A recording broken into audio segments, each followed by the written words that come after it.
ये जो नज़्म मैं अभी आपको सुनाने लगा हूँ, इसका उन्वान है दावतुल अर्ज़। अब मुझे मुश्किल ये है कि उसूली तौर पर तो मैं एक बहुत लंबा लेक्चर रिकॉर्ड करवाऊँ, जिसमें मैं हज़रत सुलेमान अलैहिस्सलाम की ज़िंदगी के उस वाक़े का पूरा ज़िक्र करूँ, उसकी तशरीह करूँ, उसकी तफ़सीर बयान करूँ, दावतुल अर्ज़ की इंटरप्रिटेशन करूँ, कुरान में किस तरह से एक इशारे में दज्जाल का ज़िक्र है, वो बयान करूँ, ताकि लोग इस नज़्म को समझ पाएँ।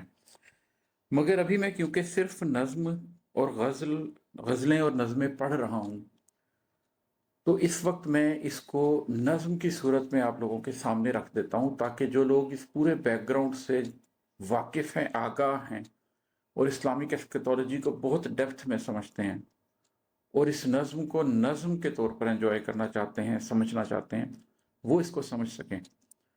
वो सारे लोग जिनके लिए यह नज़्म एक पहेली की सूरत होगी कि मालूम नहीं हो रहा कि क्या बात की जा रही है, मैं इंशाल्लाह ताला जब इस्लामिक एस्केटोलॉजी को डिस्कस करूँगा या जब इन किताबों के मुख्तलिफ टॉपिक्स को, मुख्तलिफ गज़लों और नज़्मों को तफसील से डिस्कस करूँगा, इंटरप्रेट करूँगा, तो इंशाल्लाह उस स्टेज पर मैं तफसीलन उन लोगों के लिए इसका एक एक मिसरा, एक एक बात वाज़ेह करूँगा। फिलहाल मैं ये नज़्म पढ़ने लगा हूँ, दावतुल अर्ज़।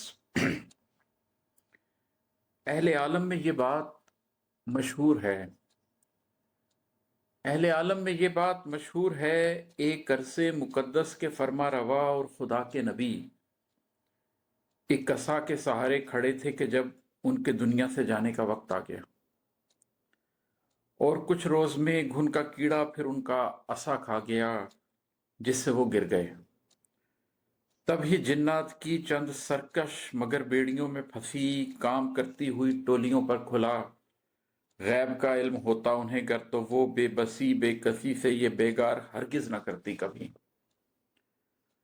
अहले आलम में ये बात मशहूर है, जब सुलेमान नबी अलैहिस्सलाम, अहले आलम में ये बात मशहूर है, जब सुलेमान नबी इस जहां से गए, मुद्दतों उनकी रहलत पे पर्दा रहा। फिर बहुत दिन हुए दावतुल अर्ज़, दीमक के कीड़े थे जो वो असा खा गए, जिसको टेके खड़े थे सुलेमान नबी।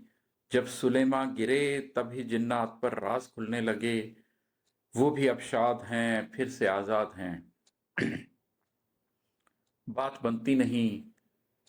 जोड़ जुड़ते नहीं।